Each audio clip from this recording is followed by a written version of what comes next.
कि इंडस्ट्री की गॉसिप्स लेने के लिए आपका एक ग्रुप है जिसकी चेयरपर्सन आप है।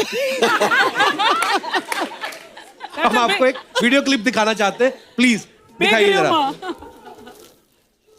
सपोज अगर आप प्रधानमंत्री बन जाते हैं अच्छा तो आपको हमारी फिल्म इंडस्ट्री के जो कुछ एक्टर्स हैं उनको उनकी पर्सनैलिटी के हिसाब से मिनिस्ट्रीज देनी है, उनको डिपार्टमेंट देने हैं। आप काजोल जी की हेल्प ले सकते हैं। हाँ। Gossip ministry. करीना कपूर। क्या है कि उनका जो घर है ना वो एपी सेंटर है गॉसिप का। तो सुबह सुबह वो उठती हैं और क्या खबर लाए हो कि कुछ 10 कॉल जाते हैं और हर डिफरेंट टाइप ऑफ लोगों के पास जाते हैं, उनको खबर मिल जाता है। फिर जो उनको पता है, उनको कॉन्फर्मेशन की जरूरत है, फिर वो मुझे फोन करती है कि इज दिस ट्रू।